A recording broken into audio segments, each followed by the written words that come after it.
नमस्कार दोस्तों, स्वागत है आपका अपने चैनल अल्टीमेट नॉलेज पे। और अपनी आज की इस वीडियो में हम लोग बात करेंगे थोड़ा अपने भविष्य के बारे में। जी हाँ दोस्तों, अपनी आज की इस वीडियो में हम लोग बात करने वाले हैं अपने भविष्य के बारे में।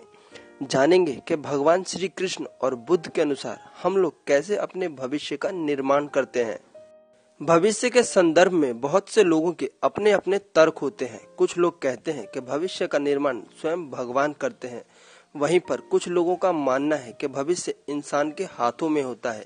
इंसान जैसा चाहे अपने भविष्य को बना सकता है, अच्छा या बुरा। अपनी जगह दोनों ही तर्क सही हैं, लेकिन हम ज्यादा तर्क में ना पड़ते हुए आज की अपनी वीडियो में सीधे सीधे भगवान कृष्ण और बुद्ध के बताए हुए रास्ते को देखेंगे और जानेंगे कि उनमें कितनी प्रामाणिकता है। तो आइए बिना किसी देरी के शुरू करते हैं आज का अपना वीडियो। जब बात भगवान बुद्ध और श्री कृष्ण की हुई है तो इसमें कोई दो राय नहीं कि यह बात अपने आप में पूर्णतः प्रमाणिक है, लेकिन फिर भी इसे अच्छे से समझना और गहराई से जानना हमारे लिए बहुत जरूरी है। भविष्य के संदर्भ में भगवान कृष्ण और गौतम बुद्ध दोनों ही एक ही बात कहते हैं। उनका कहना है कि मनुष्य आज जो भी है अपने पिछले विचारों से होता है और आने वाले भविष्य में वो जो भी होगा अपने आज के विचारों से होगा।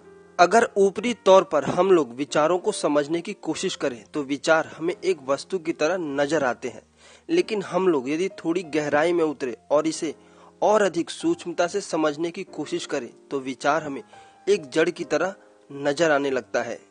और जैसे ही विचार हमें अपने जड़ के रूप में नजर आने लगते हैं, वैसे ही हम लोग अपने जीवन का आधार समझ जाते हैं।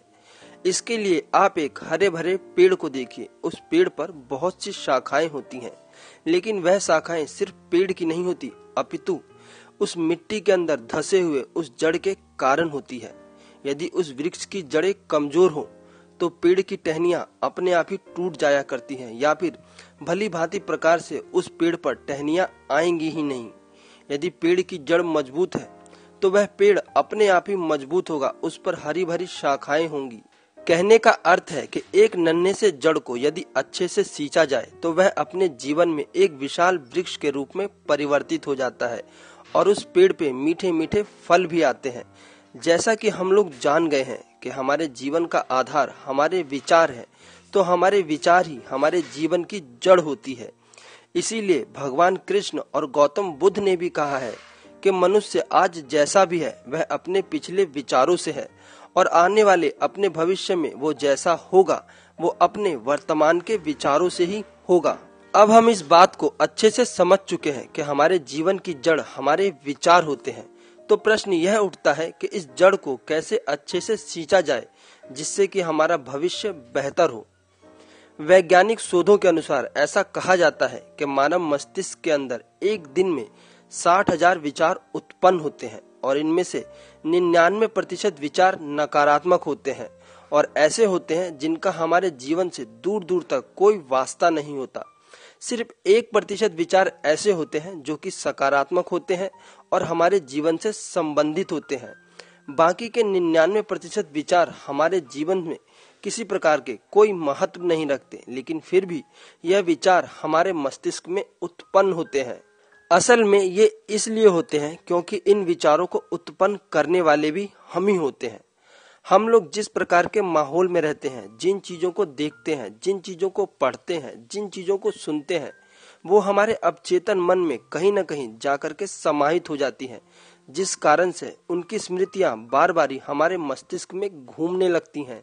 उदाहरण के लिए मान लीजिए कि आजकल अधिकतर लोग न्यूज चैनल देखते हैं, और जैसा कि आप सब लोग जानते ही होंगे, न्यूज चैनल्स में 90% खबरें नकारात्मक होती हैं, जिनके अंदर डर, भय, असुरक्षा, चोरी और भ्रष्टाचार से ही संबंधित होते हैं। इन चीजों को बार बार सुन करके हमारे अंदर भी डर, भय, भ्रष्टाचार और असुरक्षा की भावना कहीं न कहीं धीरे धीरे अपना घर करने लगती है।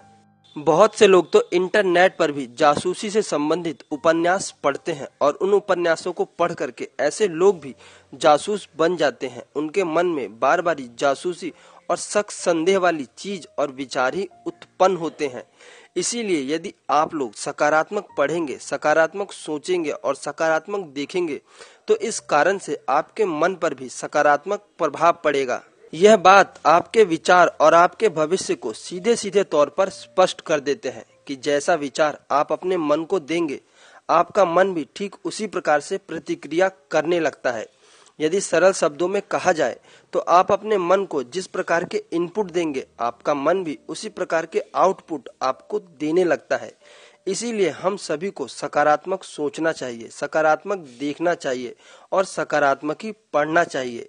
अपने मन को सकारात्मक बनाने के लिए आप लोग बहुत तरह के उपाय कर सकते हैं और उन उपायों में सबसे अच्छा होता है कि आप लोग सुबह उठ करके योगा, ध्यान, इन सब चीजों को जरूर करें और हो सके तो अपने जीवन में अफर्मेशन जरूर बोलें, क्योंकि अफर्मेशन आपके जीवन को सकारात्मक बनाने के लिए बहुत जरूरी माने जाते हैं। यदि नियमित रूप से आप लोग अपने मन को सकारात्मक संदेश देने लगेंगे तो आपका मन भी धीरे धीरे सकारात्मक होने लगेगा और आपके विचार भी अपने आप ही सकारात्मक हो जाएंगे।